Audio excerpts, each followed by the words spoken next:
What is going on, everybody? I swear I was so close. I was so close. God damn it. I was right there. I was at the finish line. Almost on time. Almost on time. All right. All right.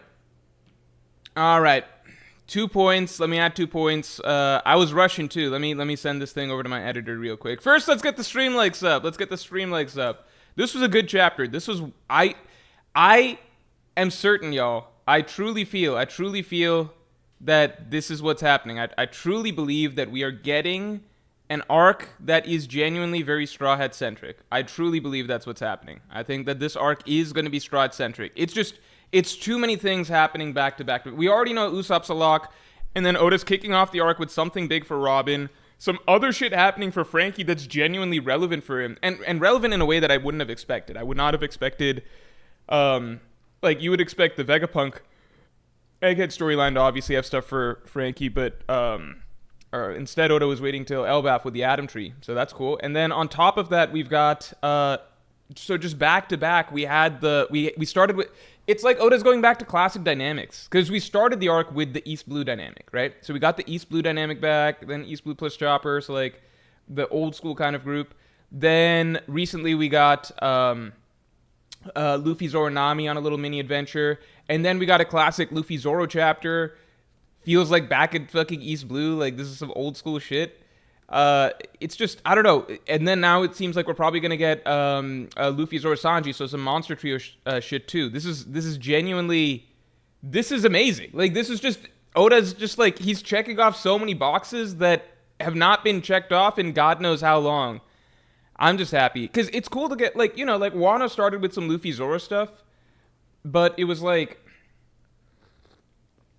Well, I did like the Luffy Zoro stuff then. So I'm not going to say I didn't like that, but I enjoyed that this chapter was just all dedicated to dialogue between them, because I think the dialogue is nice. Hold on. Let me just write this, and then I'll get into the supers real quick. Hold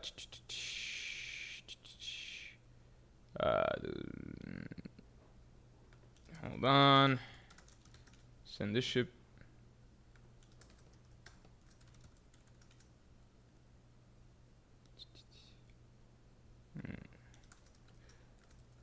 All right, there we go. We're good there.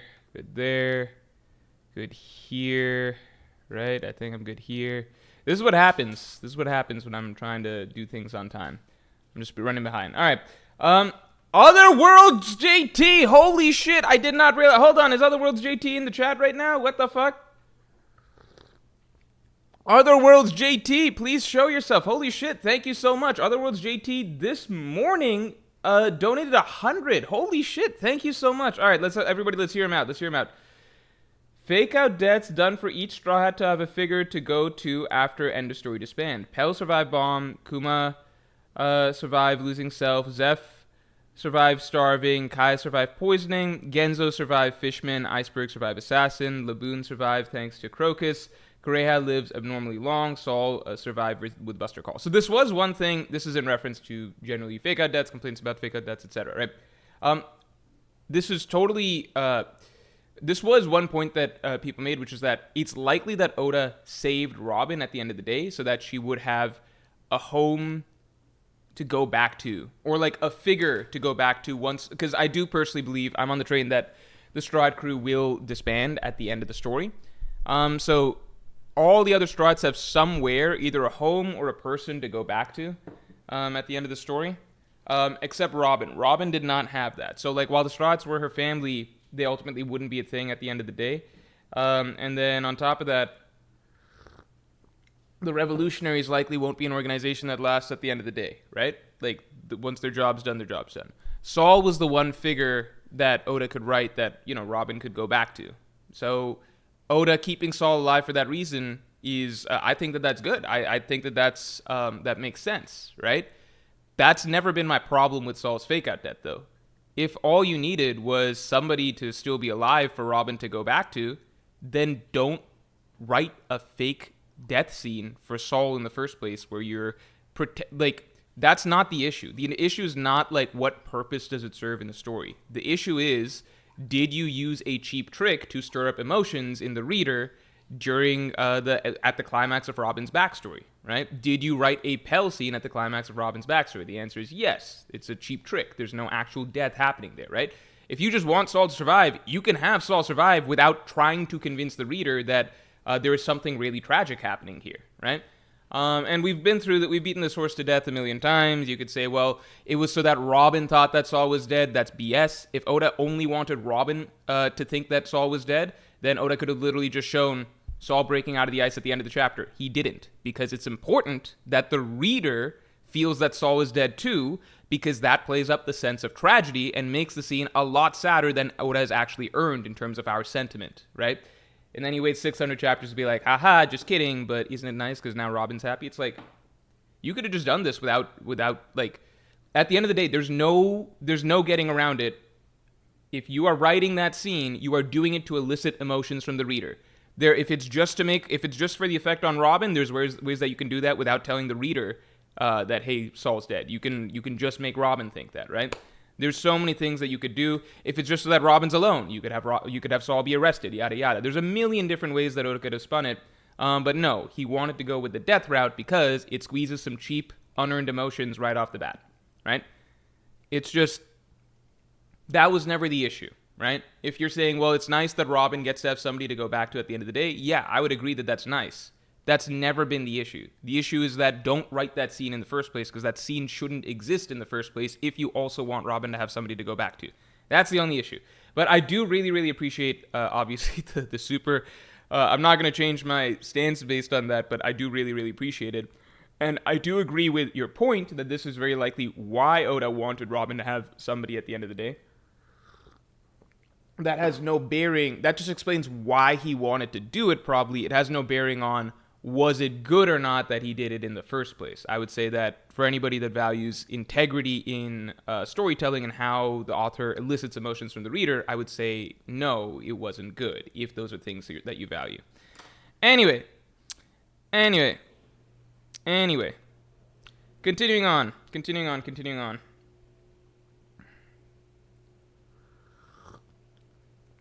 Kenji YST says, how much to change your stance?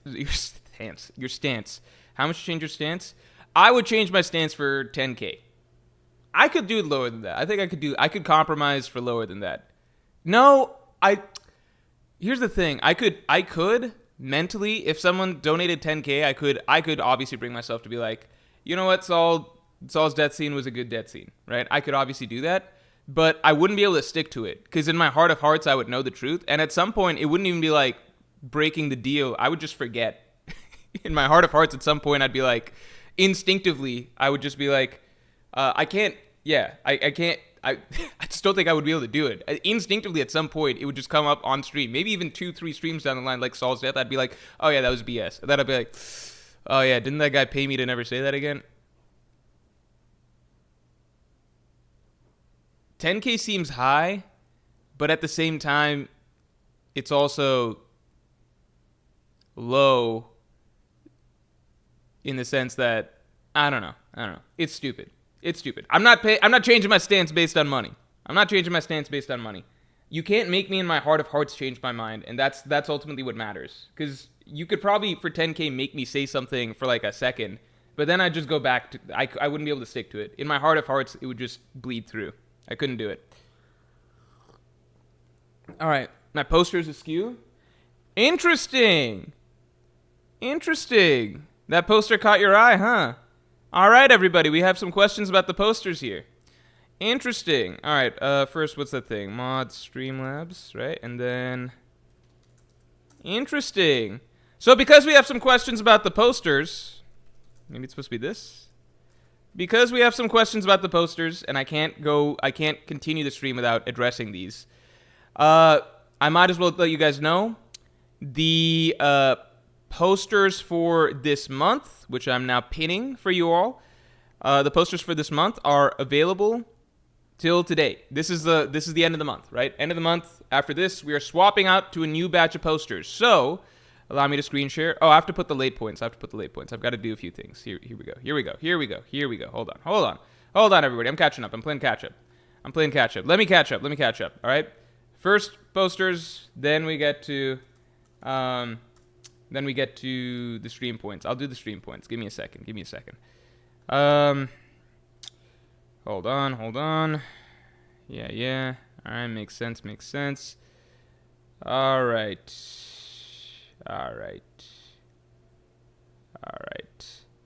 Okay. So, this is the last name to get our romance bundle collection. Romance bundle collection, obviously, yes, it's today, end of the month.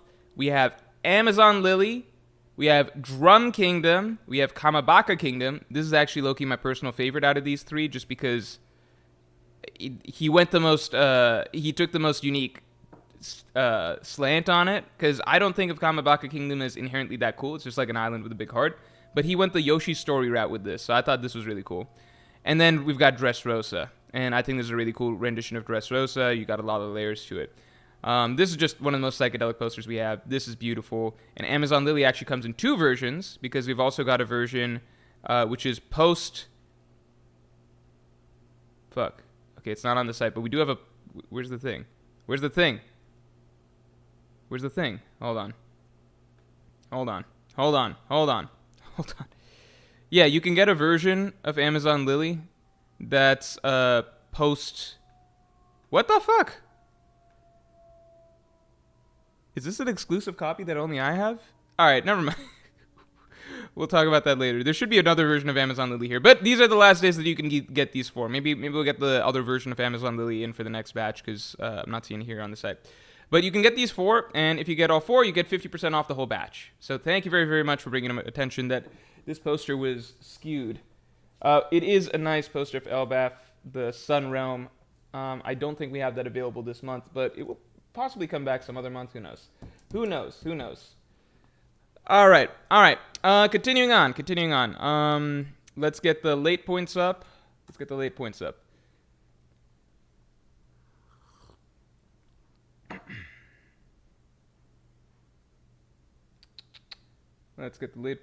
Okay, here we go.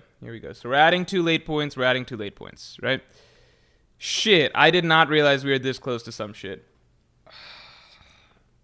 I didn't realize this was happening. I didn't realize this was the point that we were at. I didn't realize. You guys should spend some points, y'all.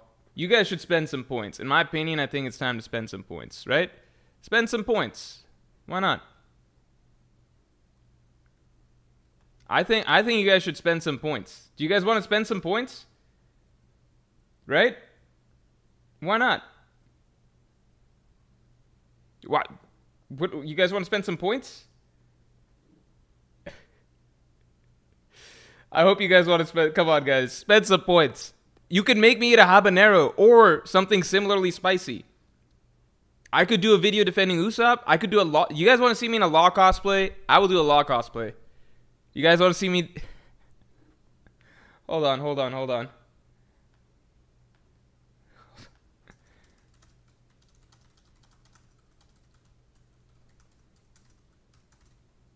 I will do a law cosplay. You guys know how much I hate Law, right? I don't like that character. Think about how embarrassing it would be for me to have to dress up as Law. Imagine me having to dress up as Law. It would be torture. I would hate it.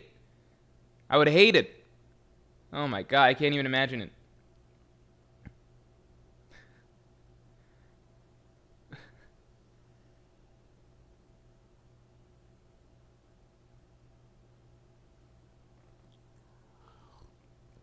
Just the thought of me having to dress up as Law makes me sick.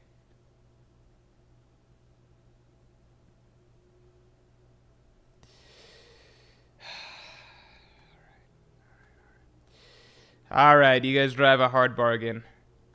We'll wait it out. I should have made the In Defense of Wano video different. Oh shit! I just saw something calendar-wise that makes me smile. Just saw something interesting. Alright, that's funny. Okay, anyway. Alright, continuing on. Let me catch up on supers. All right, so the chapter. Wait, hold on. Let me get through everything. First of all, let's get the stream likes up to 100 real quick. Let's get the stream likes up to 100. Other Worlds JT, thanks for the 50. Holy shit, what's going on? What's going on here? What the fuck? Thanks so much, man. I really, really appreciate it. God damn. All right, thank you, Other Worlds JT. Appreciate it. Everyone shouts in the chat for Other Worlds JT just because he's doing good things in my humble opinion. Thank you very, very much. I really, really do appreciate it. You did not have to do either of those two things. I'd really do appreciate it. The 100 alone, just to talk about the Saul thing, that is huge. Thank you for the 50 as well. I appreciate the support. I hope you enjoy the chapter. I hope you enjoy tomorrow's video. I think is a very, very good video. I think tomorrow's video is a very, very good video, so I hope you guys enjoy that.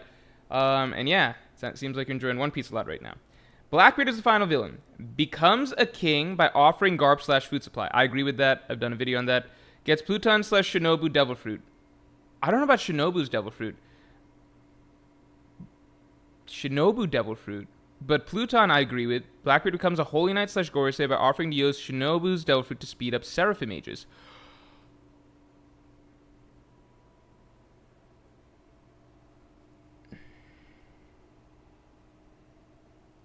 Oh, time out. The last part I don't want to talk about. Last part I don't want to talk about because that is actually something. The Shinobu part is crazy. But the last part I don't want to talk about because that is actually something that I want to save for a video. That's something that I've been talking for a little bit, how I think that Blackbeard's final crew may not be what people think. You're touching on something that I think is very... You will be excited for a video that I've got coming out down the line. So I will read out your last name. Once Emu is defeated, Blackbeard holds command key to Seraphim and temporarily becomes World King. So I do view some things very, very, very similar to you, just in slightly different order. However, the Shinobu's Devil Fruit aspect that is a huge one. That's a really huge one that I never considered because I've actually been continually thinking about. I do think that Blackbeard and the Seraphim. I think that something is going to happen there. So I felt that for some time. Shinobu's Devil Fruit is interesting because for a long time I've been thinking that okay, either the Seraphim will just organically age very rapidly to get to the level they need to be in the final war, or Bonnie will do something with them. But Shinobu's Devil Fruit is a really, really interesting wrinkle in that because with Shinobu's Devil Fruit, the effects seem to be permanent, and Blackbeard is heading to Wano, most likely to go after Pluton. Other Worlds JT. Other Worlds JT. You, sir, are a genius. That put in I'm going to credit you for sure. I'm going to credit you for sure when that video comes out. I'm saving that video for a much broader concept in terms of like I think I've actually a pretty solid breakdown of what I believe the general final matchup of the story will slot into. So beyond just the Blackbeard Pirates, but you're circling on something, or you're basically saying certain things that I've wanted to talk about in video format for a little bit. The Shinobu Devil Fruit aspect is very, very interesting. So big shout outs to you, man. That's really, really cool. That's a great idea. El Coco Loco Barroco Come Macos. Thanks for joining as a Yonko tier member. Thanks, I really appreciate that. And I saw that you did you joined early before the stream even started. Uchek, as usual, man, thank you for being a Pirate King tier member for 29 months. Yet another dope chapter. Yeah, I fucking love the chapter. Just love the Luffy's. I've so far I've just been really enjoying the sorry, my dog's doing some stuff. So far, I've been really enjoying pretty much all the Elbaf chapters because I feel like either something hype is happening or we're getting some good character interactions between characters that I actually care about. I feel like a case for me for some previous arcs, like let's say Egghead or Wano, is that while I loved Egghead a lot, I think that there were stretches of chapters where like we were having characters because there's like so much screen time being taken up by like the chapters would have a lot of cutting back and forth or whatever, and so early on there were some things that I just wasn't particularly interested in. So like, you know, trying to find the secret killer in the Egghead Labo phase or whatever, like there were sections of the story that it just felt like things were happening, but it wasn't particularly interesting character interactions for me, and it wasn't particularly exciting story elements for me. In Wano, I similarly felt long stretches where it would just be a chapter where, one, nothing particularly plot-wise hype is exciting, but two, it's focusing on some characters that I don't really care about, or is moving forward a few little plot lines here or there, but without interesting interactions, to me, in my opinion. I think, again, the thing that I've really, really enjoyed in Elbaf so far is just that even if there's nothing actually hype or crazy going on in a chapter, we're getting to see stuff like the East Blue 5 all together in actual, like, in an actual extended format, right? We're getting to see, like, you know, like, just talking to each other and going, like, their dynamic is the focus rather than the conflict, right? Or we're getting to see Luffy and Zoro, like this chapter, just get to have some time, the two of them, just to interact, right? Luffy, Zoro, Nami, just a couple chapters, just for a stretch of 2 chapters. What's interesting is that if you think about it, a lot of the dynamics that we did the best dynamics or best duos in One Piece stream recently, right? And a lot of the dynamics that we talked about as being some of the best in One Piece, those are ones that Oda seems to have actively carved out little sections of the story for, even though there's nothing really exciting happening narratively for those sections. So, for example, Nami and Usopp. In my opinion, that's a classic dynamic. You guys didn't vote it to S tier. I consider it just hovering around there, but I think especially if you go back through at least the first half of the story, it's like, to me, an S tier dynamic. That's what Elbaf started with. It just started with a Usopp Nami chapter. It was an entirely Usopp Nami centric chapter, right? And allowed their dynamic to shine in a really, really cool way, in that they work best in terms of being the two cowards who are really fucking funny when put together in a dangerous scenario, right? They think alike, they act alike, and they just play off each other really well. Perfect opening chapter for them, right? You move on a little bit, and then you've got the East Blue 5. You've got that East Blue 5 adventure chapter, where, again, their dynamic is really, like, their dynamic was probably when One Piece felt most adventure-y, like, early on in the story, right? And so they're having this adventure through Legoland. Chopper gets brought into the mix as well, because, again, taking us back to those days. And then now, right, you've got a little bit of a search going on, right, that requires navigation. So it takes us back to the Luffy, Zoro, Nami dynamic, where the Romance Dawn trio, it's like, okay, well, we need to find this key. There's going to be some action. There's going to be some exploring. There's going to be some navigation needed. Like, the three of us, that core trio, that makes the most sense, right? Luffy, Zoro, Nami, right? And then finally, it's like, okay, well, we're confronting a really strong opponent, right? Luffy and Zoro, back to old dynamics for them. Just these two characters who are both very, very brave and tough in their own ways, and they're approaching the situation very differently. And it's just fun seeing, like, two kings essentially clash and bicker over the course of this chapter. And then it looks like we're going to get Sanji in the mix as well, because naturally, if there is a really strong character and stuff to fight, at the end of the day, you do want Sanji in the mix as well, because that's the monster trio dynamic. I love what Oda's doing. I'm telling you guys, I've been feeling for some time that we are due an arc that the Straw Hats are the central focus, and, you know, at some point, it's going to happen, right? At some point, it's just going to happen. I think this is the one. I think Oda is very consciously, like, it's almost like, I feel like the duos and dynamics that we talked about in that last stream, Oda is obviously aware of those things. He writes the story around them, right? So he's like, we need an Usopp Nami chapter to kick things off. Let's get the East Blue 5 back together. Let's get things feeling like that, right? Like, let's get Luffy and Zoro's a chapter together. Let's get the Romance Dawn trio on an adventure exploring to find some treasure or something like that. Like, let's do these things. Let's get the monster trio back in action together. Let me give something finally character-wise for Robin. Let me give something finally character-wise to Frankie. And Usopp, we know something is coming for Usopp. We know. Whatever it is, it's probably the most important piece of character writing for any Straw Hat in the arc. So even though it hasn't just happened yet, doesn't mean that, like, if anything, to me, that means that Oda's building to something significant. And I feel like just the fact that I think it's interesting that Loki's being built up as this one of the defining traits of him is that he's this notorious liar, and nothing he says is true. That's what's harped on this chapter, right? We know some dude like that. He's not as sinister as Loki, but it's fucking interesting. Like, Loki is almost like if Usopp was a really powerful warrior, right? Loki's this dude who lies a lot, is a trickster, he tells tales, he deceives, blah, blah, blah, blah, blah. But at the same time, Loki is this terrifyingly strong warrior, which is an interesting combination, right? He also seems a lot more evil than Usopp, but that's its own separate thing. But, like, Usopp is this dude who lies a lot, right? But at the end of the day, he dreams of being a very strong warrior. I think there's tremendous potential for Usopp here. I'm just so excited for this arc, y'all. I think that I don't think there's been a chapter of Elbaf that I've genuinely disliked, except for the Saul chapter, and that's not even because the Saul chapter was poorly done. It's just because it's obvious reasons, right? And Chris, thanks for being a Pirate King to your member for 19 months. Did you see the new SBS? Your Hanafuda theory was 100% correct. Oh, new SBS? What the fuck? Oh, shit. We gotta talk about that too? Alright, okay, hold on. Hold on. Where do I read this? Where do I read this? I guess One Piece Reddit? We got a new SBS? Let's get the stream likes up to 100, because apparently my Hanafuda theory was correct. That's cool. I like that. Alright. Where's the SBS? I don't see an SBS. Okay.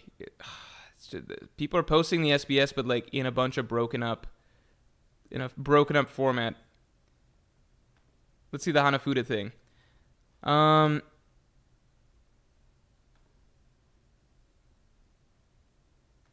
Let's see the Hanafuda thing real quick. It was revealed that Hanafuda exists. Is he the father of Fulti in page 1? Huh? You're talking about that guy? The former Warlord of the Sea who got taken down by Ace? I thought I hit it really well. Whatever. Yes, he is. Blah, blah, blah. Hanafuda. Yes, his pirates have clashed in the past, but ultimately formed an alliance due to their common goal. Yes, he has such faith in Kaido that he would entrust his own children to him. His hobby of collecting Zoan fruits is to help strengthen the Beast Pirates too. This is the whole video. This is the video. Hanafuda is one of the many who was captivated by Kaido's strength and gave their all to help him ascend to the throne of Pirate King. After being defeated by Ace and being banished from the warlords, he was killed by pirates whom he made a grudge against while on his way to his children. That's the video. That's the same that's literally actually the exact plot of the video. That's cool. I think I really nailed that one. Holy shit. Cool.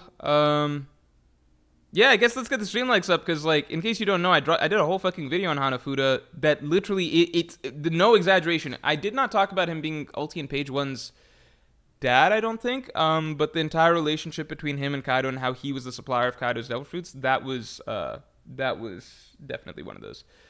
SBS 111, Odachi, can you show us the miracle combination after... okay, that's a silly SBS. Covered this. Luffy satellites question is funny. Okay, the SBS, if there's anything else interesting, let me know, but beyond that, we're going to move on. Anime Awakening, thanks for gifting 5 memberships. Holy shit, I'm just running behind, y'all. Let me catch up. I'm just running behind. What am I doing?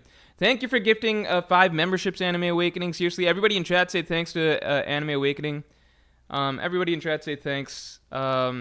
Yeah, thank you so much, man. I do appreciate it. I'm glad you're enjoying the chapter. Atlas 100. Hey, Mike Morjowski. Prediction for next chapter. Loki cuts his foot off to free himself from ankle chain, which is callback to Zoro in Little Garden. So I was actually even thinking, 1, callback to Zoro in Little Garden. 2, callback to Kiros in Dressrosa. Like, it's 2 callbacks. So I think that definitely it's something that immediately would establish Loki's sort of resolve and strength of will. And we've already seen from Kiros that it doesn't really seem to affect his capability in fighting. Like, Kiros just be, hopping around and shit. So I think that's an easy go-to for Oda to showcase resolve. Kind of mirrors Harold tearing off the horn, so that is something that I was kind of thinking about. Retro Records, thanks for being a Yonko tier member for 29 months. Hey, Morj, how does Brook get drunk? Also, early prediction for next chapter, Loki does a Conqueror's Halo Blast and passes out. Happy birthday. It's not my birthday, but thank you. I appreciate it. Loki does a Conqueror's Halo Blast and Hockey Blast and passes out. Yeah, I mean, that could be cool. I think it's one of the two, right? So either he's chopping off his leg and going crazy, or he's doing something that just shows his resolve and then passing out. I do feel like it's likely that he'll break himself out. He can't chop, like, it's a hammer, right? So he would have to literally, like, what he would have to do would be pretty gruesome to get out. Like, he has to smash his own leg, right? So, I don't know, but that's a good prediction, I think. Otherworlds JT, thanks for the 5. You think Blackbeard would be able to control the Seraphim after the war and the Holy Knights are defeated by using Devon into Saturn? Yes. I think that is the key. And I actually don't, I think where we might diverge a little bit, and again, thank you so much. The Shinobu idea is amazing. I will shout you out when that video comes, okay? I think the one area where we might differ is I think a lot of these things are going to happen concurrently. So I don't think that it's I do believe that. I think the order of events is a little bit different, but I do believe that there will be one singular. I'm leaning more and more towards the entire World War conflict is potentially going to be one singular arc where everyone's kind of going down, and I don't believe that there's going to be like I don't think Im's going to go down and then there's going to be a new arc where Blackbeard's the king of the world or anything like that. I think that a lot of it's happening all in one gigantic war. I think there's a lot of signs pointing to that. So the order of certain things might be a little bit different than what you're imagining, but I am on the same wavelength as you. Shonen Academia, thanks a lot. Congrats on the Hanafuda theory. Thank you. I didn't even fucking know that was correct till just now. 02657, always good to see you as usual, man. Thank you for being a Pirate King tier member for 19 months. Nah, I think you're ignoring the numerous examples of people surviving being frozen, just like you ignore all of the Crocomom evidence.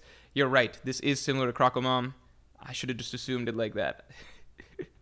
I do ignore all the Crocomom evidence. Andrew Baker, thanks for being a Yonko tier member for 4 months. Your poster is askew, lol. We covered that. Is it askew again? No, it should be fine. Hidden Sun God, thanks for the 5. Is it really a death scene? When has anyone in anime ever died from being frozen? It's in the manner in which it's written. In the manner in which it's written...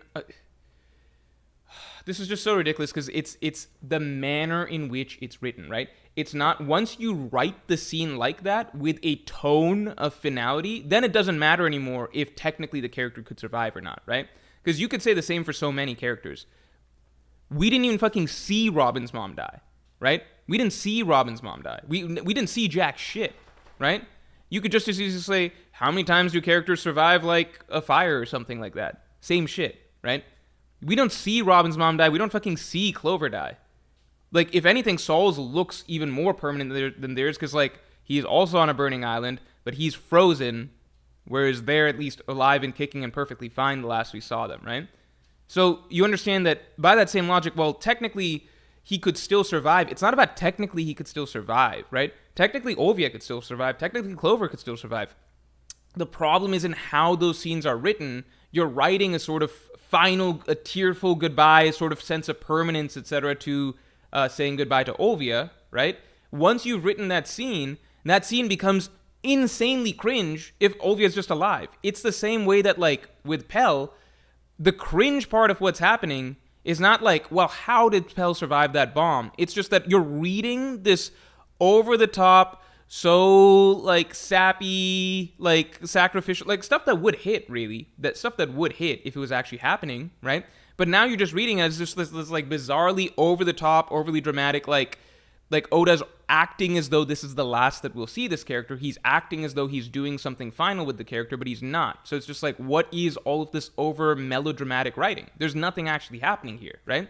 It's the same with, like, Kiku, right? Like, she's saying that she's dying, saying some shit about, like, the falling fucking snow of some dumb bullshit or something like that. And it's like, well, technically, yeah, a character can survive. Like, we've seen characters in One Piece survive before with that sort of thing. But it's not whether or not technically they can survive, right? Like, when Luffy gets stabbed by Katakuri that time, if Oda then went on to write some like, elaborate death monologue for Luffy and then didn't have Luffy die, that would be really bad, right? Like, there's so many times in One Piece that you have characters take near-death things, but Oda's not writing the near-death monologue. He's not doing all the waterworks.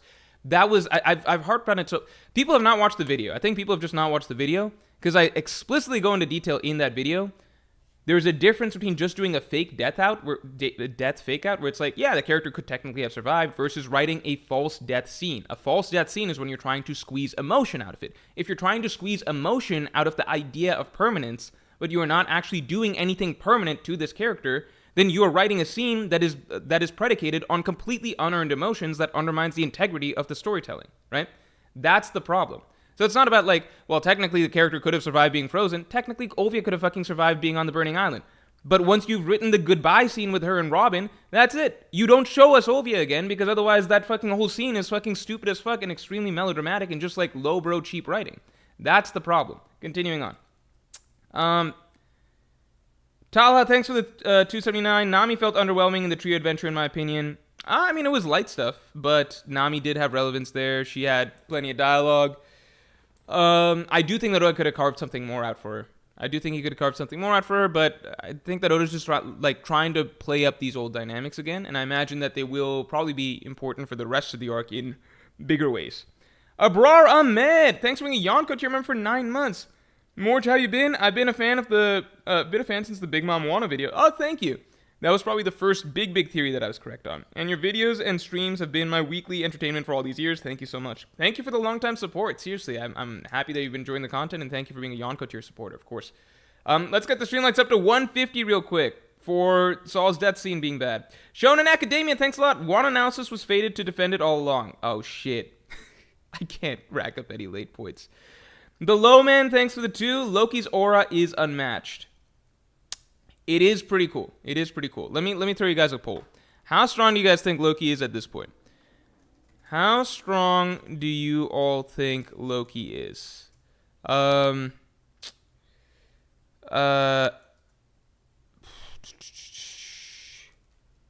Admiral level.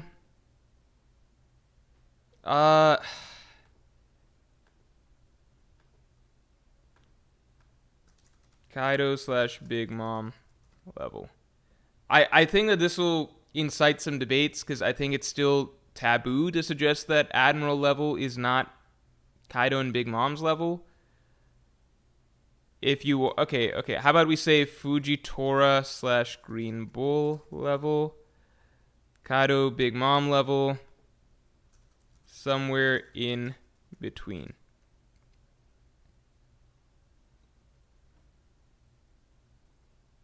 Right, I think we can say that at least fucking Fujitora and Green Bull are not Kaido and Big Mom level, right?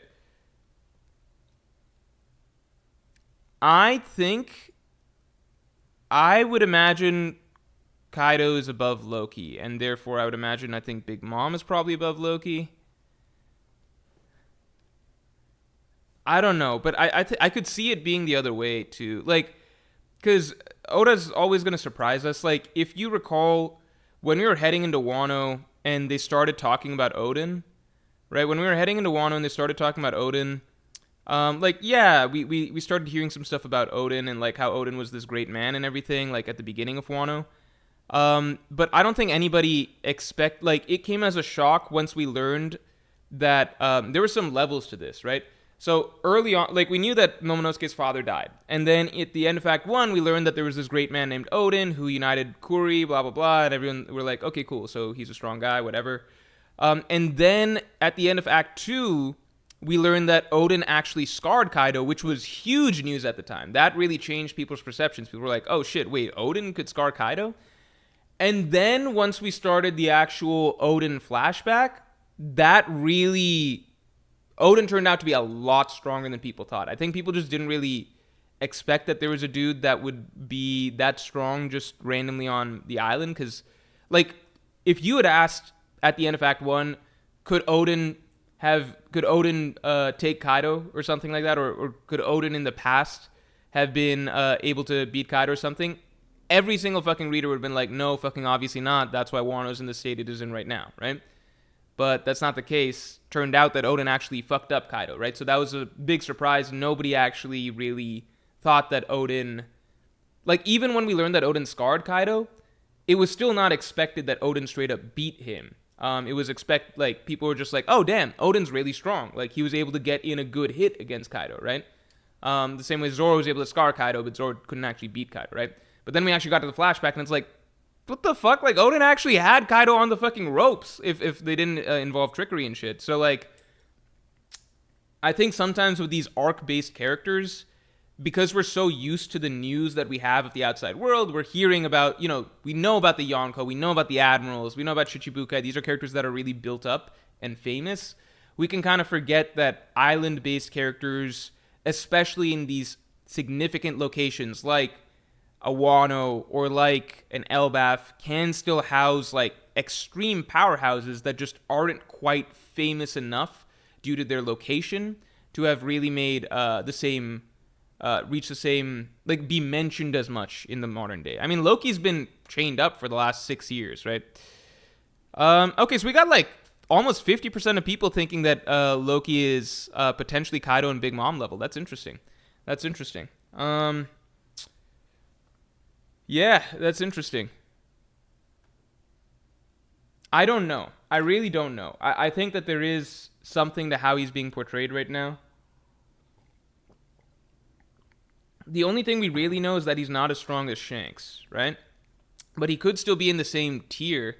We also still don't have a solid understanding of how Shanks exactly stacks up to Kaido and Big Mom. We can imagine they're all the same tier, but some would argue that, like, I know some people argue that Shanks should be below Kaido, and therefore Kaido Big Mom, or like slightly below him, and then some people argue that they're all roughly the same, and then some people argue that Shanks will be like another level above them. So I don't know, just the fact that Loki lost to Shanks on its own doesn't mean anything, because we still don't know enough about how strong Shanks is supposed to be here.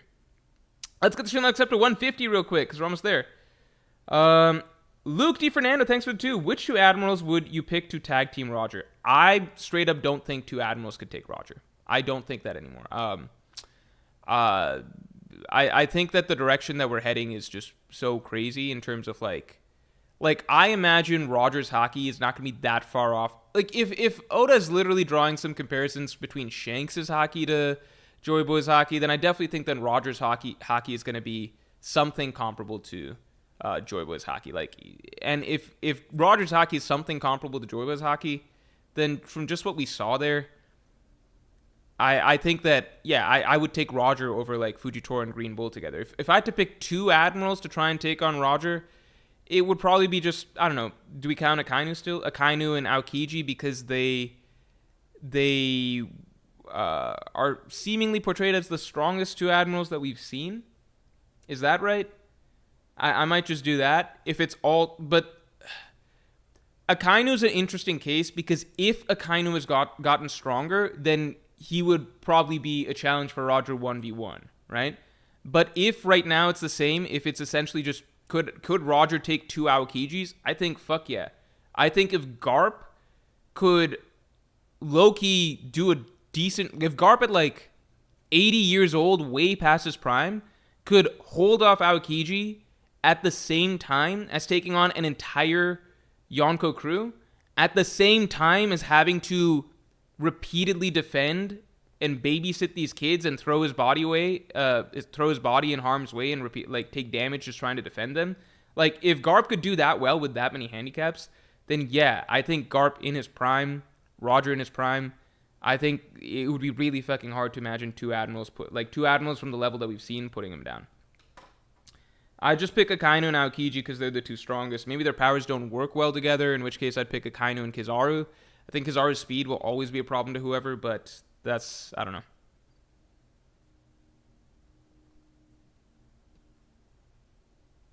JWP, thanks for gifting 5 memberships.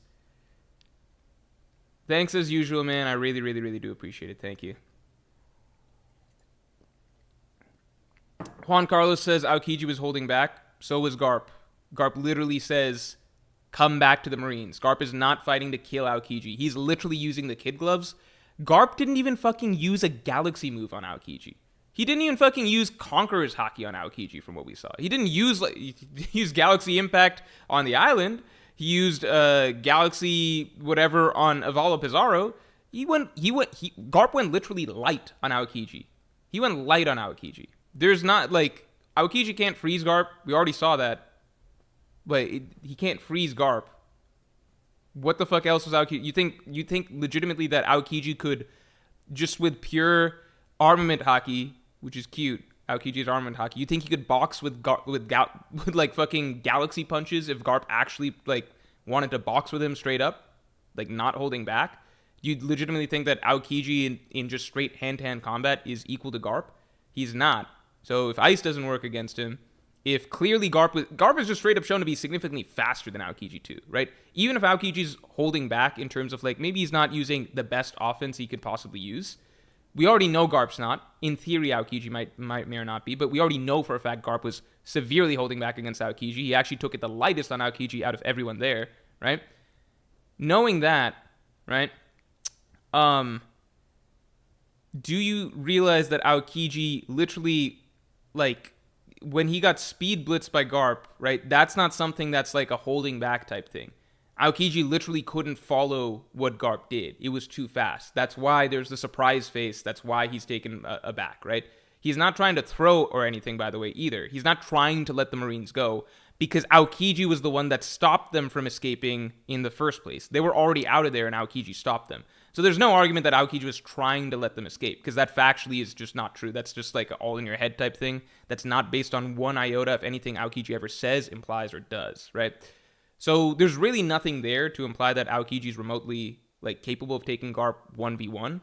Even Aokiji himself at the end is basically explaining like, yeah, it was a team effort. There's just the problem with like hardcore Admiral fans is basically like there's always going to be something that they can like headcanon that like you can actually watch what happens on the paper, but you can always headcanon something for the Admirals to come up with some reason for like, yeah, even though literally every single thing in the manga establishes that Garp is the one that's like severely handicapped beyond imagination. Aokiji is a whole fucking Yonko crew on his side while Garp has a hole in his stomach and is still kicking Aokiji's ass in every single panel and isn't even using any of his serious moves against Aokiji, and it's established that Aokiji can't even fucking freeze Garp. If you still want to play in Fantasy World and be like, I think somehow Aokiji could take Garp 1v1, even though Aokiji also says, I couldn't take Garp alone. Which, by the way, Aokiji has full reason to tell Blackbeard because it gets him further in Blackbeard's good graces. There's no reason for him to tell Blackbeard the truth, which is that, you know, it wasn't just a solo job. I couldn't take Garp alone. It was a team effort. There's just no... You would have to... The levels of headcanon that you would need to, like, counter like, all of these things that are being established over and over, I think it would literally take, like, Oda coming out in SBS and basically spelling out for us, like, yeah... Garp was fucking obviously stronger than Aokiji in that scenario. I think he would need to do that because otherwise you can just like the amount of headcanon that you can do is just too, it's just you can't do anything, right? You can't do anything with it. Like it's borderline like saying like never mind. I'm not gonna get into this any further. But look, based on Garp showing at Hachinosu, I doubt that Roger would be unable to take two admirals. I don't see how that would happen. Akainu, if he's gotten stronger, might be an exception. The Loman says evidence is not headcanon. Thank you. So that's why like Garp fans actually have arguments because there's evidence, right? Whereas Aokiji fans have like imaginary thought bubbles that they have to write in for Aokiji. Like, oh, Aokiji could have, I don't even know, could use Conqueror's Haki. It's just a secret. It's just a secret. Corey's Young, thanks for the 5. Joyboy's Hockey Knot. Haradas from Wadaria did something very similar when he was trying to cheer up Nami. Look it up. Yeah, I do remember that, and people did talk about that when Joyboy's Hockey Knot came up. I just don't know what to make of that, to be honest. I really don't know what to make of that. Yeah, I don't know what exactly that means at the end of the day. If it's related or not related or just like a little callback.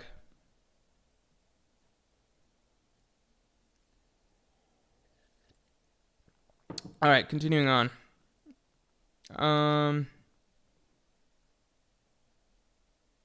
Tapio Treviso says Akainu has the 1 feat of blowing Whitebeard's head half off. Yeah, but that's like fucking old ass Whitebeard who's having heart attacks who can no longer use Conqueror's Haki. It's like such a, if anything, that hurts the argument because like Whitebeard can't even use Conqueror's Haki at that point in time. Like the most powerful ability in One Piece. And he's having heart attacks and he's fucking 80 years old, right? The fact that Whitebeard in that state is still like going toe to toe with Akainu, right? Akainu takes half his head off. Whitebeard does the big punch that seemingly puts Akainu down for some time. You could argue whichever, blah, blah, blah, blah, blah. But the simple fact that Akainu is struggling against that version of Whitebeard, who is, what, like 40% of what he once was? 50? Like, you can't... If you can't even do... I don't think people understand how insane that is.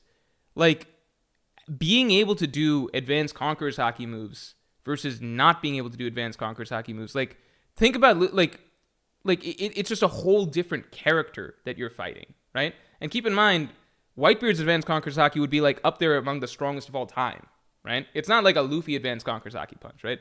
You're fighting, like... Think about the difference between fighting fucking... Like, it doesn't even make any fucking sense. Like, fighting Luffy without Luffy being able to use Advanced Conqueror's Haki versus Luffy being able to use Advanced Conqueror's Haki, it's literally two different tiers of characters. Like, it's so far removed, right? Like, how much of Luffy's strength and stat... Like, how much of it comes from the fact that he has the strongest ability in the series, right? So if anything, the fact that like I guess the simple way I would put it is, do I think that Prime Whitebeard could take 2 of himself at the same time if they are having heart attacks, right? Severely injured, 80 years old, on life support, and can't use Conqueror's Haki, right? That version of Whitebeard versus Prime Whitebeard. Yeah, I think Prime Whitebeard could take 2 of that version of Whitebeard. I don't think that's that weird or crazy to say. Like, to me, that's like saying, do I think Luffy could handle 2 of himself when he was like, I don't know, like, before he knew Conqueror's Haki and like when he was severely injured after fighting Kai. I don't know. There's not a good comparison, so I shouldn't even go down that rabbit hole, but it's not that weird to say. Like, if you really think about how ridiculously far removed Whitebeard was from his prime, and Akainu was still like needing so many different helpers and other things to really like go toe to toe with him. Yeah, I think that in his like, I think if Akainu's gotten stronger, so if Akainu himself has unlocked Advanced Conqueror's Haki, then it's a different ballgame. Then no, I think Akainu solo would be a significant challenge for anyone in the story, Roger, Whitebeard, whoever. But if it's Akainu that we saw at Marineford, it's kind of insane to think that he would like, what would he do against Roger, with like who's just throwing Conqueror's Haki around like nothing. Continuing on, Bunfagum, thanks for the 7. Morj, do you think Loki will heal himself with Ragnar if it's like Mjolnir, or through Zoan recovery/awakening? Seems necessary for the plot. I didn't think about the Zoan aspect. I feel like Loki could take them by surprise. I don't know about Mjolnir healing people. I don't really know how that works. I think Loki could take them by surprise, possibly, and get away. People mentioned him taking out his own leg, but I think that's hard to do with the hammer, unless the hammer works in a way that's a little bit different than we think, or he does something really brutal in terms of like maybe crushing his leg so that he can get like pull his foot out or something like that. Who knows? But I do agree that I don't know, maybe Loki gets up and then I think Loki should do something. I think the more I think about it, I think Loki needs to do something here, because so much has been made out of like what happens if Loki's freed, what happens if Loki's freed. I think it'll be a little anticlimactic if Loki doesn't tear shit up as soon as he gets out, you know? Also, let's get the stream likes up to 200 real quick. Mr. MMF2, thanks for the 20. Yo, more Jussie, what are we expecting with the Nami-Sanji swap this chapter? Also, the pacing of this arc is insane. I think Sanji being here is good because it gives us also like Monster Trio versus Loki. That's where you want Sanji, right? You want Sanji for the Monster Trio battles and everything like that. That's where it's perfect. Wait, what? What the hell? Hold on, 1 second real quick. 1 second real quick. 1 second real quick. Let me just continue on. Mango, thanks for the 7. Personally, I think it's super significant that Zoro is directly responsible for whatever Loki does. This could lead to him feeling a warrior's guilt. It's super. I mean, is Zoro directly responsible? I feel like Luffy is ultimately responsible, right? I found it a little strange that Zoro is so hesitant to unleash Loki, because normally Zoro's not trying to reel Luffy in like that necessarily. He does try to reel Luffy in some cases, but it's very rarely because the opponent that they're up against is too strong. And that was strange, because like Zoro just saying that like, what if Loki gets out and wreaks havoc on Elbaf? That straight up sounds like Zoro feels unconfident that he and Luffy can handle this, which is just not Zoro-like whatsoever. I also think that low-key at least puts Loki above Admiral level. Because if you go back to, or at least Green Bull level, let's just say that, whatever, you want to be specific, right? If we go back to Wano, when the Straughts were sensing, Green Bull there, they were pretty unfazed. Like Luffy, Zoro, Sanji, Jinbei, they were just chilling. They're like, yeah, if Loki does whatever he does, or not, I'm fucking mixing up words. If Green Bull does some shit, like, it's whatever, we got it, right? Zoro's legitimately uncertain here whether he, Luffy, the Straw Hat Pirates can handle Loki, which is interesting.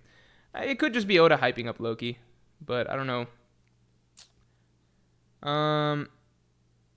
Narrate, thanks a lot for being a Yonko tier member for 1 month. Really love the Norse mythology so far. I believe Ragnar is Mjolnir, so I'm interested to see how that plays out. Hyped to see what Loki's fruit will be. I think that Loki is a very interesting character concept because he seems to be a blend between the concepts of Loki and Thor, right? In that Loki is in, like, we know his name is Loki, right? We know the name is Loki, but that doesn't mean that Oda's just ripping off the Loki character. He seems to have come up with a character that's a blend of the two most iconic Norse characters, which are Loki and Thor. Because this version is basically, he's got all the cunning, deceitfulness, slipperiness of the Norse figure Loki, but he's also an extremely proud, belligerent, violent, and direct warrior like Thor, and he wields that hammer as well. And then appearance-wise, he's got the very long blonde hair, or I guess it's not blonde, sorry, but like he's got similar hair, things like that. Sleep Hut, thanks for the 5. Been watching stream. Shanks Aura farmed in Wano. Just got my first big boy job. Thanks for lifting me during my dark days. Morj, you been bringing the dawn. Hey, what the hell? Thank you so much, Sleep Hut. That's really, really kind of you to say. Seriously, thank you.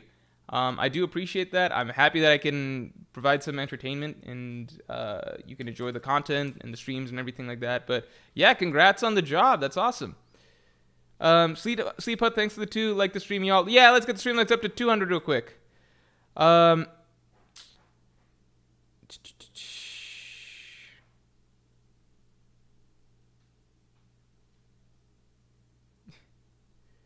JK Kane, thanks for being a Yonko tier member for 29 months. I still keep going back to Wano where CP0 says they could still capture Nico Robin. Do you think that'll come to fruition, or did Oda drop it? I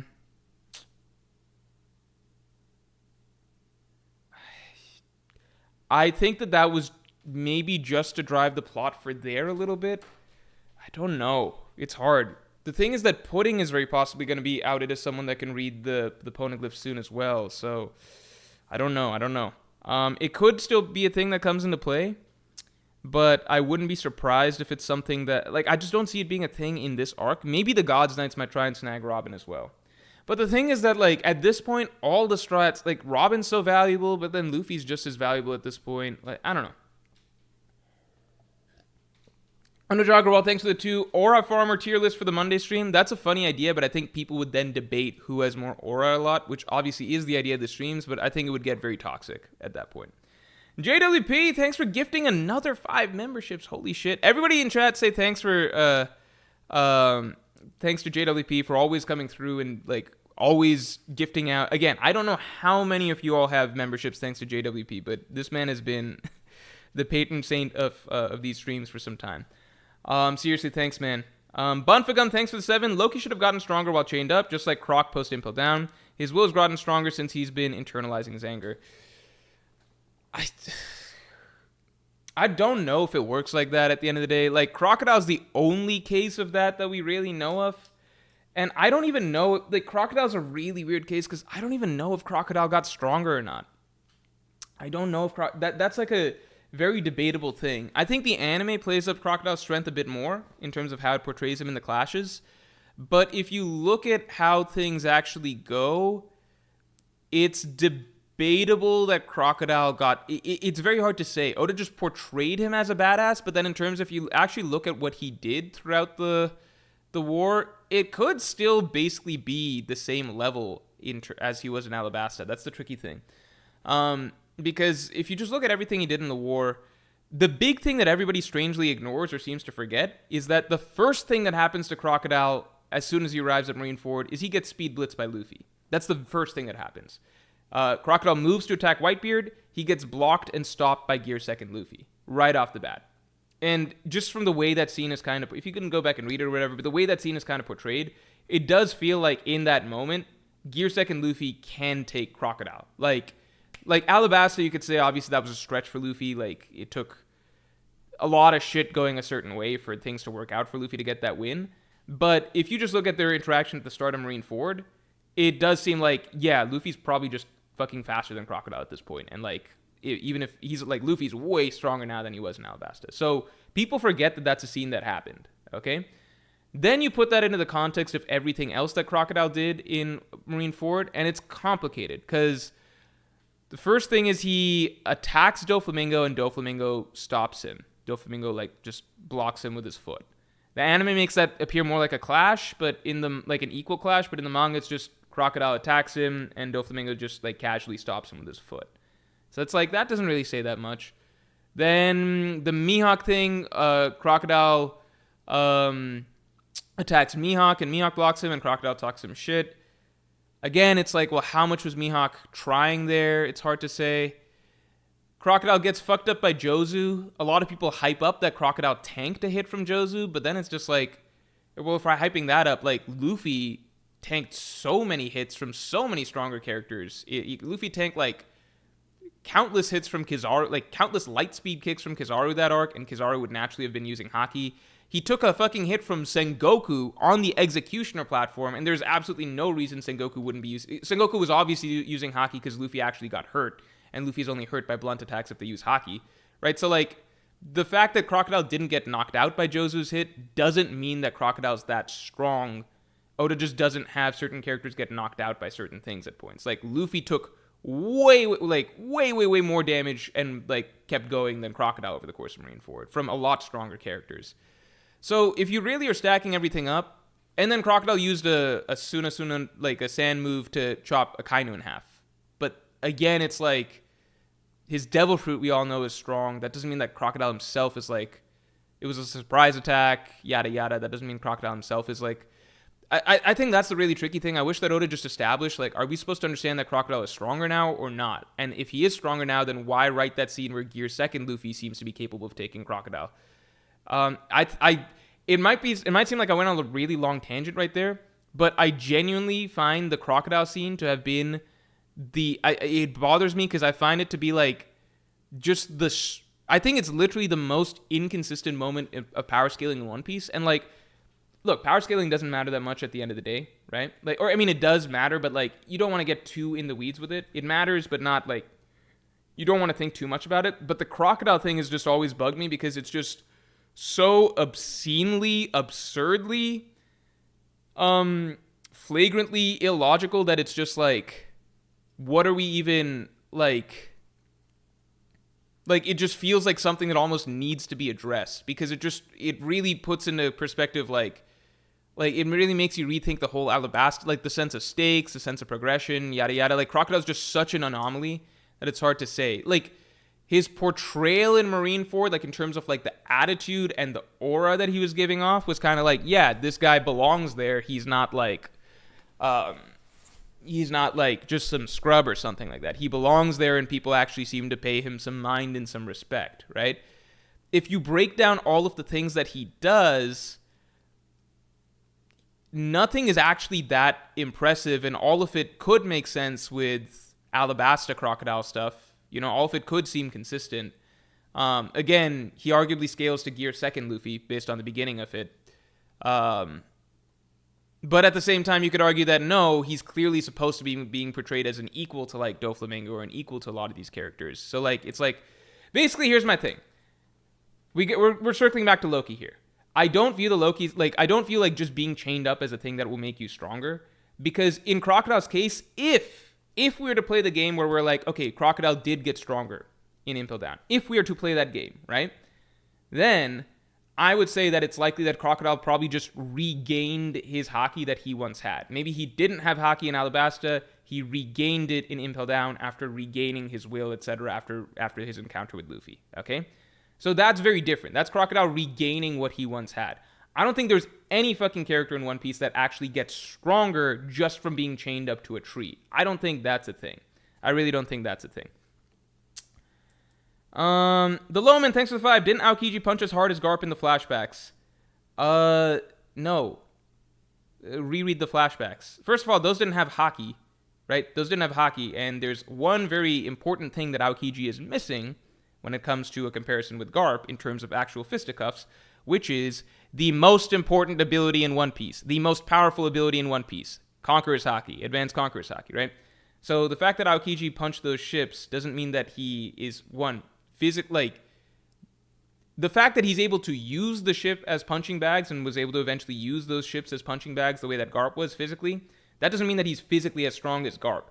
It just means that he's able to use the same punching bags that Garp is, right?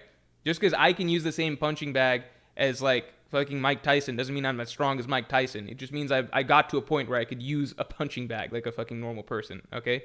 So that's one. Two, it has no correlation or relation to the simple fact that Garp can do island-sized punches because he has Advanced Conqueror's Haki, and so he can do shit like one-shotting of all of Pizarro, or like splitting an island in half with a single punch. Aokiji cannot do shit like that because Aokiji is not an Advanced Conqueror's Haki user. So there's just always going to be a gigantic gap there so long as Garp can still use Advanced Conqueror's Haki. And he's not like old-ass Whitebeard in that Garp still seems capable enough to use Conqueror's Haki in combat. There's just not a single thing that occurs in the entire Hachinosu raid that at any point suggests that Aokiji is individually capable of taking Garp. There's just not a single thing that occurs there. Not a single thing, not a single line of dialogue, etc.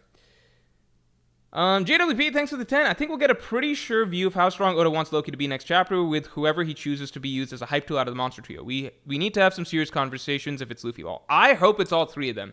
I hope it's all three of them. That spreads around the shame, and it's the best way to hype Loki. Because we're at a point in the series where the Straughts themselves are so strong that to hype up new characters, you really need to have them do very, very well. Like, how to say this? Like, the Gorosei, right? The Gorosei are likely very strong characters. But at the end of the day, the Straw Hats are so strong at this point that, like, the Gorosei would have needed to do a lot to make the same impression that someone like Kaido did, right?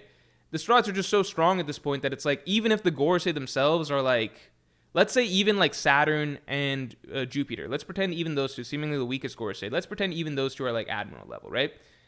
Luffy was still handling them perfectly fine, right? Let's pretend Warcury maybe is supposed to be comparable to Kaido Big Mom. We don't know. But like, let's say maybe, right? But still, at this point, Luffy in Gear 5th, if he's fighting seriously, he's not going to like look that bad again. Like, Luffy ultimately couldn't damage Warcury, but it's not going to be like a steamroll or anything like that, right? Like, Zoro did fine against Venus Juro for a little bit that he was up against him, you know? Like, the Straughts are really strong at this point. Luffy, Sanji, Frankie, Bonnie, their combo attack, it sent Mars flying, right? Like, it still took a combo attack is what it seemed like, but the Straughts are just so strong now that, like, if you throw a guy like Mars at them, yeah, like a few Straw Hats like Luffy, Sanji, Frankie, Bonnie, like some strong Straw Hats are going to be able to handle it, okay? The best way to give us a sort of impact or feeling that Kaido did, right, where it's just like, damn, like, Luffy got one shot in Act 1, or like, on the rooftop, Kaido and Big Mom are handling all these supernova together, etc. Like, the way to get that feeling again for a new character, I think it's not enough for them to just do something to Luffy. I think, arguably, like, if you want to give that same feeling, then, like, yeah, have him take on the Monster Trio. Just have him take on the Monster Trio and look good against the Monster Trio. You know? Like, that's what was really hyped with Gaban, which is just, like, you got Luffy and Zoro charging in towards the end because they both view him as a serious threat and they're both, like, ready to do some shit against him. You know, they both take him very seriously. Sean Easton, thanks for being a Pirate King to your member for 25 months, man. So I'm sitting at work filling out an ISV sheet for some of our partners, and I hear that your goal is to edge us, lol. That's the last stream. No idea what chat is waiting to spend late points on. Good luck, lol. I feel like chat is either waiting to spend late points on the Wano defense thing or the waifu stream. That's my feeling. Emperor Beast Kaido, thanks for the 10. Garp knew Aokiji was hesitant, and that's why he literally said wavering is a sign of weakness. Characters who doubt what they're doing are significantly weakened. Rayleigh literally tells us this. Yeah, that's perfectly fine. That's perfectly fine. Now, if you want to say Aokiji's handicap is that he wasn't fully 100% mentally in the battle, right? Then, let's stack that against all of Garp's handicaps, which are so absurdly, overwhelmingly greater than Aokiji's that it's comical to even pretend it's a debate. Let me ask you this. If you were in a fight, okay? If you were in a fight, And let's say you're feeling a little bit like you're not fully, like you're fighting a guy, right? And you're not fully mentally in it. You feel a little bit conflicted about what you're doing, okay? That's your handicap. But at the same time, you brought an entire squad with you, an entire gang with you. So on your side, you've got an entire gang, and these guys are tough. You've got an entire gang with you. Your opponent has a hole in his stomach. He is bleeding out. He has a literal hole in his stomach and is bleeding out. Okay? You're a little conflicted. That's your handicap. This dude has a hole in his stomach and is bleeding out. You have a whole fucking squad behind you who are also punching and kicking him and throwing hits and doing shit to him at the same time. And the guy that you're bullying, because you're all teaming up on him, who is also bleeding out at the same time, is simultaneously having to shield kids and protect kids and put himself in harm's way repeatedly to protect kids. He's fighting with literally one hand tied, not literally, but a hand tied behind his back because he's repeatedly having to babysit these kids and make sure that you don't harm the kids.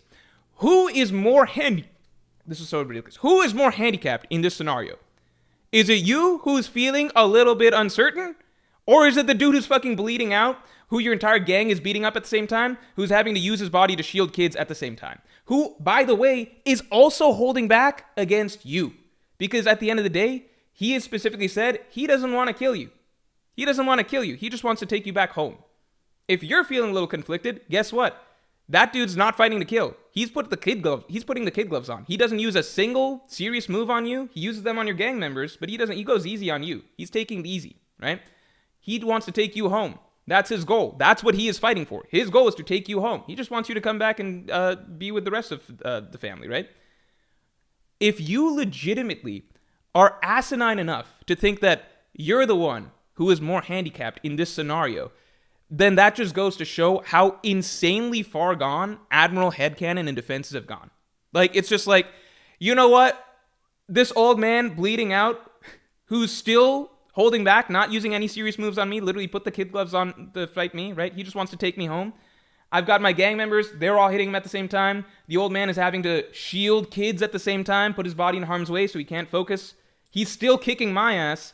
But at the end of the day, you know, like, I'm a little conflicted though, so that's my handicap. You know, I'm not 100% in it, right? He's not either, but like, you know, who's got the bigger handicap here?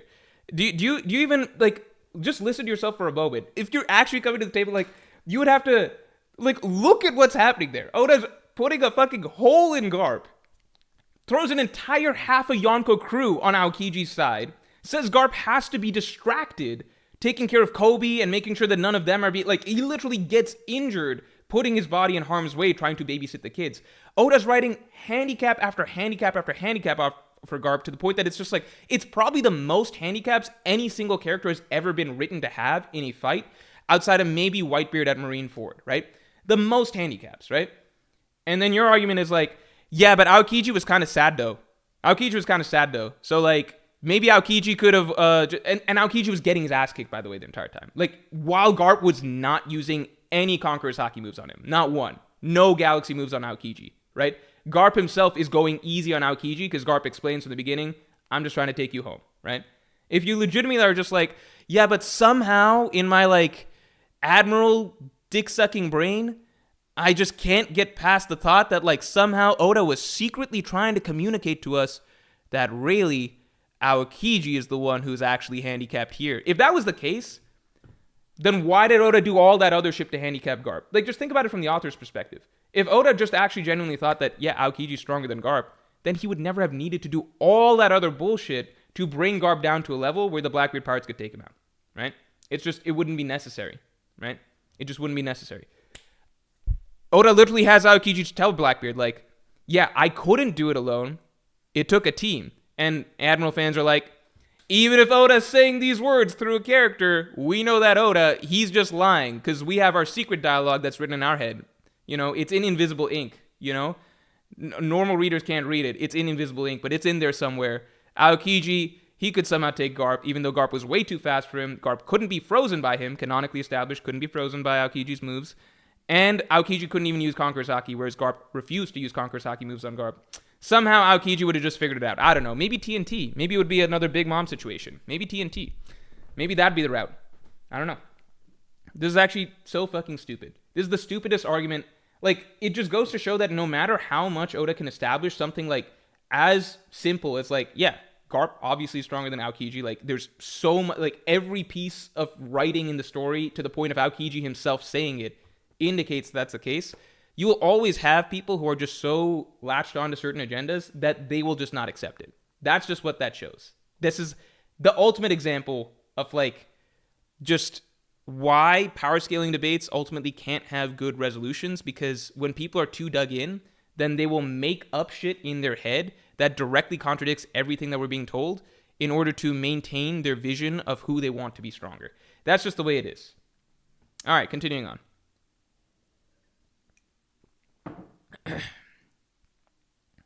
Continuing on. All right. The Strap-On Gaban. Thanks for the 5. Tree Strap-On Gaban. All right. Thanks for your first super ever. Funny name. What would you think if somehow Usopp talks Loki down if Luffy fails to defeat him? Could this be a dramatic low point in the saga for Luffy? I don't know if Luffy losing to Loki this quickly would be that. I feel like if Luffy loses to someone, shouldn't it be like Shamrock or them or something? I don't know. I'm just happy to see where this goes. Usopp, I don't know how Usopp would talk Loki down. I think if Usopp's supposed to have a big shining moment, it would probably come later in the arc as well. So I don't know. Gum Diesel, thanks for the 5. Knowing Oda keeps a theme, Loki's fruit has to be Zeus/Thor or Thunder/Lightning based. Interestingly, like Oda just established in this chapter that like Elbaf's weakness is like fire and lightning, so maybe Loki's fruit is related to that. Yeah, that's a really good point. That's a really good point if Loki has some fire and lightning type fruit.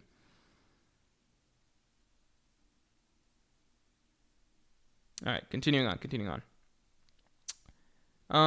Morio Anime, thanks for the 2. Hey, Morj, am I the only one who dislikes Zoro post-time skip? He has gotten harsher. I'm liking the interactions at the very least that we're getting more between him and Luffy this arc and this chapter. He's gotten harsher. I don't know if he would do some of the same things that like he does this, like kicking Loki's wound or whatever to see if he's faking. I don't know if he would have done those pre-time skip. Every situation's unique, so we never really got a counterpart situation.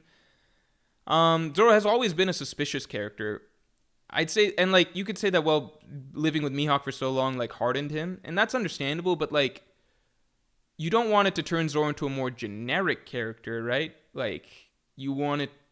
Like, I still feel like the Zoro that we had pre-time skip was, while very stoic, while very serious, while very suspicious and all that, while cold in some ways, he also had, like, a lot more range of emotions and reactions and nuance to him that just made him feel like a bit more human to me. But I still enjoyed him this chapter.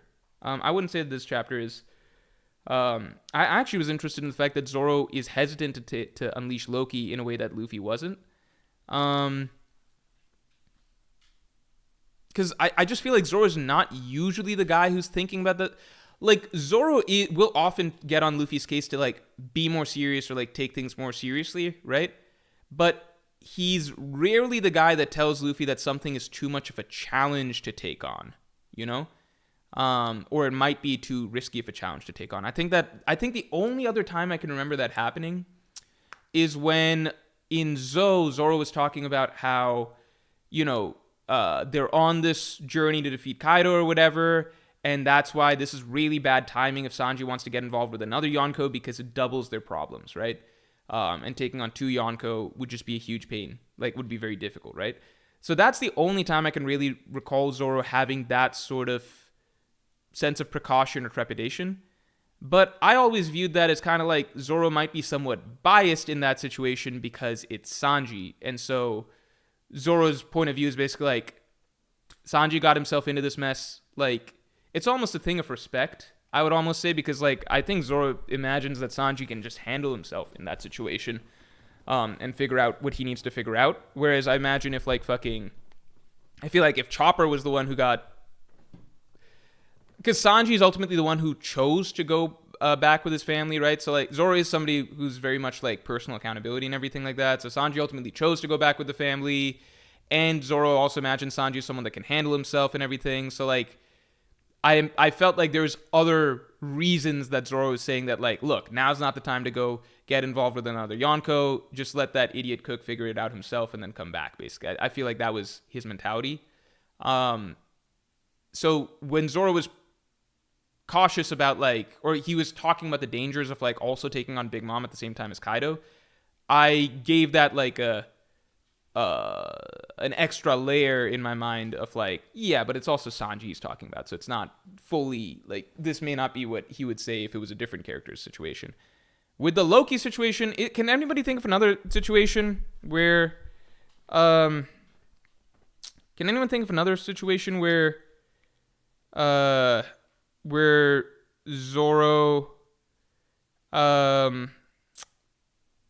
Zoro was the one who's telling Luffy that somebody's too dangerous to deal with or something like that?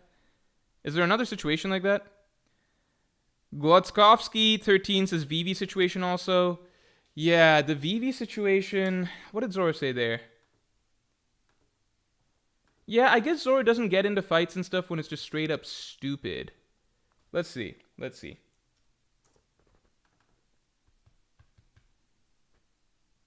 I don't think, because if I were to speculate, right? I don't think Zoro fears those type of challenges, but he's also more aware of the challenge that it will involve. Vivi went missing in Marijua, blah, blah, blah. You want to fight Navy headquarters? Yeah, you're right. Yeah, and Luffy's I'm sorry, I fucking should have thought about this interaction in the first place, because it's similar. That's the home turf for the enemy. You want to fight Navy headquarters? Yeah, I do. Are you scared or something? I'm saying we got nothing to go off. Chill out, Luffy. Yeah. So Luffy is more reckless than Zoro at the end of the day. It's easy to forget because Zoro is the only Straw Hat who is similarly reckless in a way that Luffy is. But we got to remember at the end of the day, Luffy is the most reckless you can kind of get. Akshara Abigail, thanks a lot. Why do you think Advanced Conquerors Haki has not been relevant since Wano? Because Oda is not the best with the Haki power system, I think, in general. I feel like Advanced Conquerors Haki is something that will be very relevant in certain moments in the future, but when Oda just doesn't feel like thinking about the intricacies of certain fights, I don't think he even bothers establishing what type of Haki is being used. You know what? This is funny because I've been in the community for a bit now, right? So, like, I've seen this whole cycle happen before with Future Sight. When Future Sight was established and built up in Whole Cake Island, it was a huge deal. It was a very unique ability. Katakuri was the first character that we really understood could use this ability. So it felt very special. And you add in so many things about, like, how Katakuri is always vigilant. He supposedly had never been knocked to his back before and things like that. So, like, people really, really began to ascribe a lot of specialness to the ability to see the future. And it is special, right? But it just started so many rabbit holes. It was like, holy shit, Luffy's fighting Katakuri, and, like, Luffy can't keep up with Katakuri because Luffy can't see the future. Like, it was very, like, the significance of Future Sight was just so glaring and so significant in that Katakuri fight. And it just started to feel like a lot of discussions about future fights and future matchups were just like, okay, which characters have Future Sight? And, like, how will characters who have Future Sight or don't have Future Sight, like, interact with one another and stuff? And it was like, oh, maybe this is how characters are able to keep up with Kizaru. Like, maybe only if you can, like, maybe Rayleigh can only keep up with Kizaru because he can see the future or something like that, right? As it turns out, in fights in general, it pretty much never seems to matter which characters can use Future Sight or not, right? The only time I can think of that it was, like, truly referenced as being significant was, like, that moment where Luffy's fighting against Kaido, and then Kaido's like, you think you're the only one who can see the future, and then it's just like, wait, so was Luffy using Future Sight this whole time, and then Kaido wasn't? In that case, why was Kaido able to hit Luffy so often if Luffy's using Future Sight? Because Luffy struggled, like, the Katakuri fight seemed to establish that if one character is using Future Sight and the other character is not, it is going to be really fucking difficult for the character who's not to even land a hit or keep up at all. Luffy versus Kaido, apparently Luffy's been using Future Sight against Kaido. You wouldn't be able to tell. It doesn't seem to offer any sort of disadvantage to Kaido. And once Kaido starts using Future Sight, it doesn't really seem to make a difference for anything either. It's just now they're both using Future Sight, but everything looks exactly the same. So I feel like Advanced Conquerors Haki might end up going down the same route, where, like, in Wano, it started to be established, like, holy shit, Advanced Conquerors Haki, this is really significant. Like, that's how you can clash with a Yonko. That's how you can clash with Kaido or Big Mom, right? That's what put Zoro over the top against King, right? That's what allowed Yamato to clash against Kaido. It started to feel like that's a big, big, big deal. But then, ever since then, it's kind of like, did Luffy punch this character with Advanced Conquerors? Like, what did he do against Lucci? What did Zoro do against Lucci? What did Gaban just do? It's just like, now it's vague again. I feel like it'll be important again at points in the future, just because like stronger and stronger Haki is just going to be more and more relevant in fights. Like Shanks defeating Kid, that's clearly Advanced Conquerors Haki. Garp using the Galaxy moves while Aokiji couldn't. Therefore, Garp was holding back a lot, treating him like a little kid, right? That is obviously significant Future Sight shit. Not Future Sight shit, Conquerors Haki shit, right? So we can at least visually see it more easily than Future Sight, but it still blends with Armament Haki in some ways that make it difficult to say anything consistent.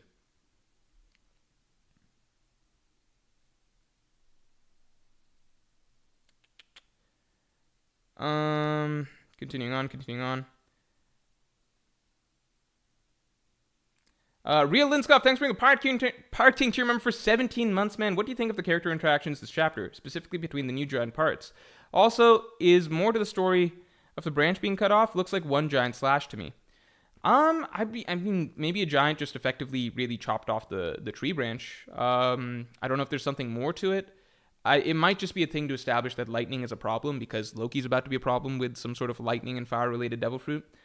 As for the character interactions, I just love the whole Luffy Zoro chapter. This was something that I would really, like, I just miss this type of thing. I feel like there was a time in the story where we could just get two characters interacting for a really extended period of time, like Luffy and somebody else. I really enjoyed Luffy and Nami's segment during Whole Cake Island, where they really just got to talk between the Seducing Woods and then all the way up to meeting Sanji. I just enjoy him.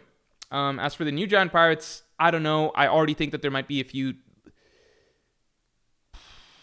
new giant pirates. Is like, okay, we know Hadrudin, we know Gerd, we know, as long as they're all standing out as individual characters, like Roto's unique, Gerd's unique, Hadrudin's unique, Stanson, whatever, like, it's fine.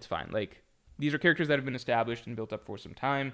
It's cool to have them, I guess, as long as they don't take up too much story space. Roto might, I don't know, they might, Hadrudin might even, just because of his role. They might. I could see each of them being relevant in some significant way. I just don't want, like, more characters for the sake of more characters. Ursula, thanks for the 5. If Nika's power is to create from dreams equals the Ancient Sun's power, I think Luffy will give/unite his fruit with the sun to share his joy with the world.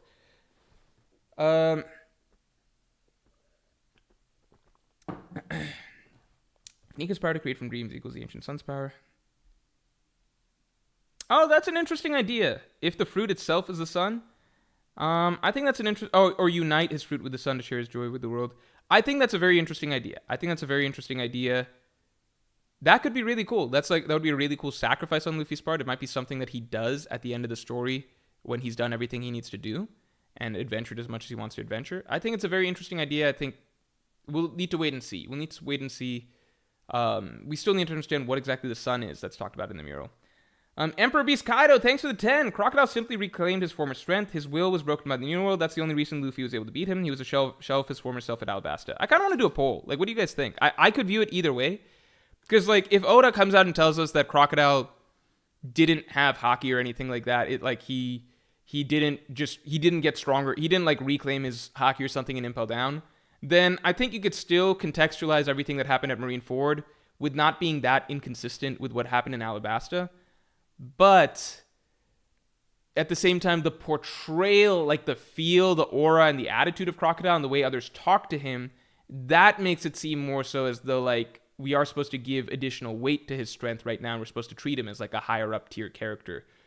So to me, it makes sense both ways, where it's like, okay, if it turns out that Crocodile, he's supposed to be the same strength as he was in Alabasta, Impel Down didn't make him stronger, I'm like, that still technically makes sense.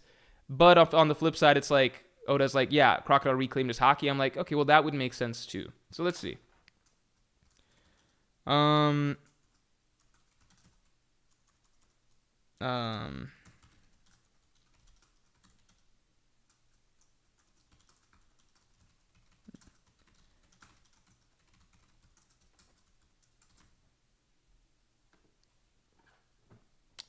Bane, thanks for the 2. Oda brought Sanji down to use him as a Loki hype tool. I think in this case, it wouldn't just be Sanji. I think in this case, it's like there is the full monster trio there. I imagine that I wouldn't be surprised if Sanji's used as a hype tool, but I don't think he'll be used as the only hype tool. And Sanji fans can be thankful for that, right? Like, let Luffy and Zoro fans suffer a little bit too, you know?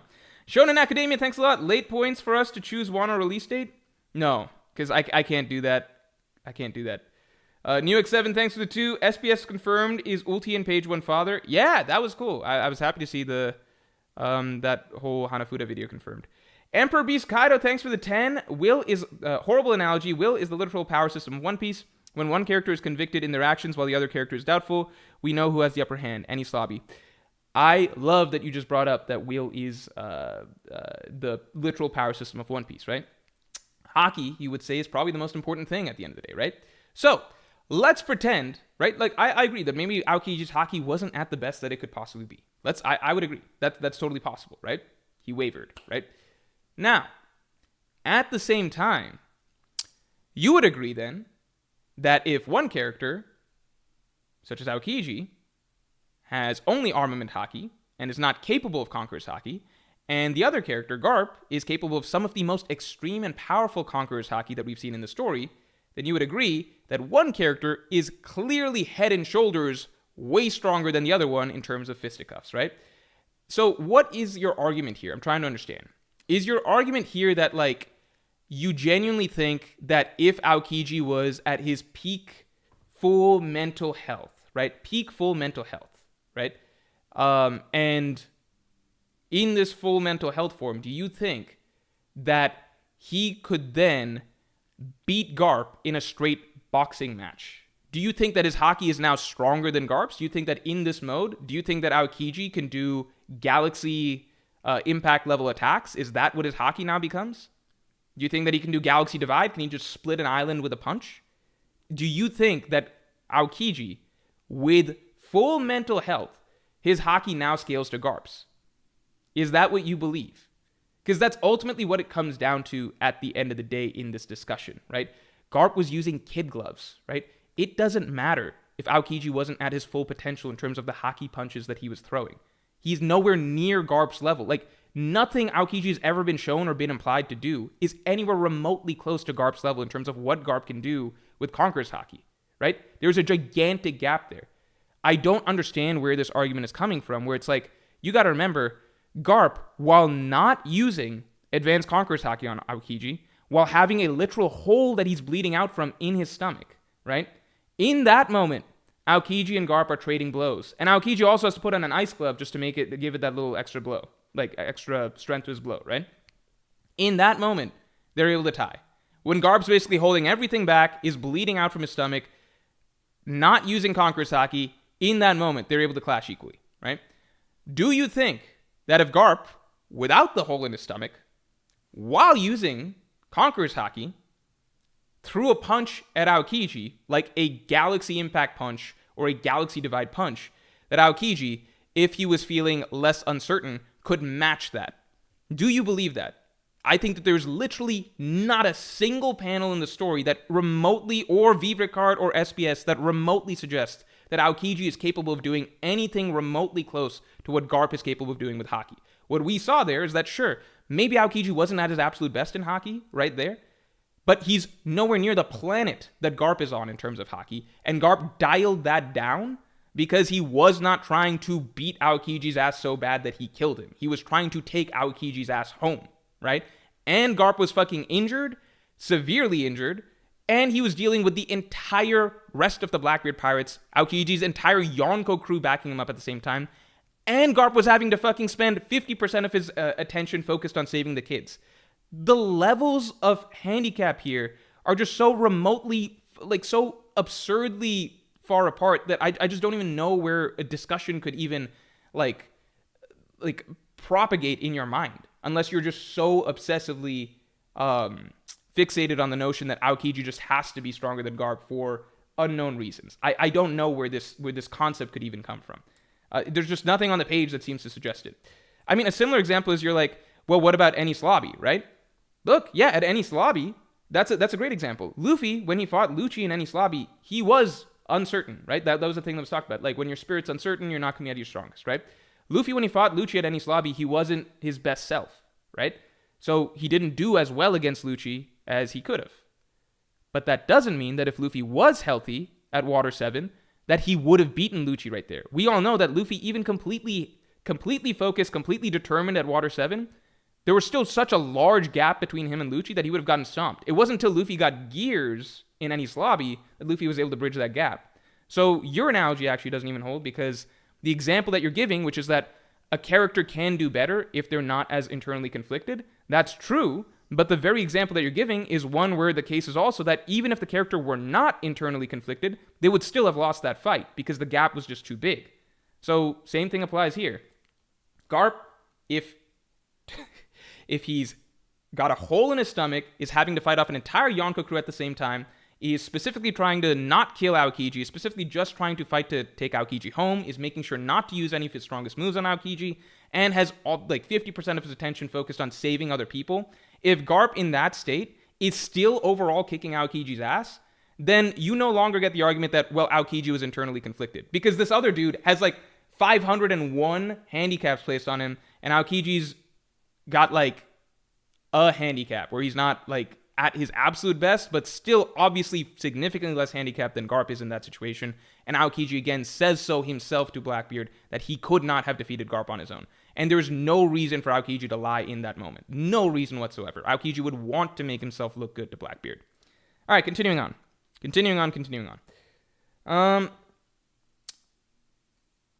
Dryga Hernia, thanks a lot. Man, I wish I'd write a chat that makes more rant. You could just repeat the last chant and it would set me off again. Oh my god, we got another one about this. Emperor Beast Kaido says, Aokiji literally let the Marines escape lol. We see Aokiji use Ice Age to freeze the entire ocean, yet why didn't he do to stop the kids from escaping? It's so funny listening to Morj Power Scale. Dude, you've literally forgotten how that whole scenario began. You literally forgot how the whole scenario began. Go reread how the conflict began between Garp versus Aokiji. It was specifically because the Marines had already escaped, and then Aokiji stopped them. They were already out of there, and Aokiji froze them. If Aokiji was letting them go, then he wouldn't have started that, and he wouldn't have frozen them in the first place. What the fuck are you talking about? The fight literally began because Aokiji refused to let them escape. What? If Aokiji was actually trying to let them escape, then he just wouldn't have done that. He wouldn't have fucking frozen Hibari or whoever the fuck. What? You literally forgot the first fucking chapter of how the whole thing began. And yeah, Aokiji can freeze the ocean, but not if he's fucking distracted trying to put down Garp. The rest of them were able to... You fucking missed the whole point. The rest of them were able to escape because of Garp's sacrifice. Garp sacrificed himself for the future of the Marines. It took the entire Blackbeard Pirates crew to take him down, as was established post-fact with Aokiji telling Garp, or telling Blackbeard, right? It took the entire Blackbeard Pirates to put Garp down. Because that took their entire focus, everybody else got away. And fucking obviously they would let everybody else get away if they can get Garp, because Garp is infinitely more valuable than everybody else there. Garp becomes the prize, way more valuable than Kobe or any of the other sword members. What the fuck? What? This is what I'm talking about. You literally have to headcanon Aokiji let them escape, when it's like, no, the reason they couldn't escape is because Aokiji was the only character who initially stopped their escape. Otherwise, they were scot-free. Aokiji made sure they didn't escape. That's what happened. They didn't need any of the other Marines once they had Garp. What do you guys, what is this? What is this? This is just insane. I can't tell at this point if this is just to, to get me going, because it does it very effectively, but at the same time, it's just such an absurd statement that I can't not respond to it. It's like, no, Aokiji let them escape because we didn't see him use Ice Age. Motherfucker, we watched him fucking freeze the girl who was on her way out. He froze the Marines so they couldn't escape in the first place. That's how the whole conflict fucking began. What the fuck? Alright, continuing on. Alright. That's like fucking saying Aokiji let Luffy escape at Marineford because he didn't freeze the entire ocean. Like, what the fuck? There's things that prevent you from doing other things. You know what I'm saying? Alright, continuing on. Alright.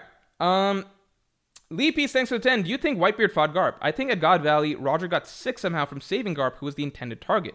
In Odin flashback, Roger asked for Garp. He usually wouldn't have to. Garp owed Roger. I don't think he owed him like that. He just wanted a challenge, right? In the Odin flashback. Also, we do have to call stream in the next 4 minutes, just a heads up.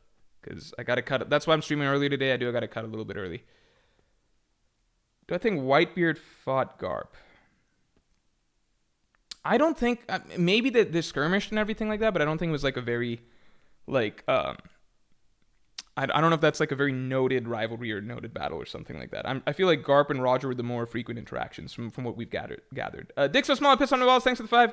Latest SBS says Luffy's satellites would just be 5 Yorks, greed, and Atlas violence. More Blackbeard mirroring, hashtag fuck emu. That's funny.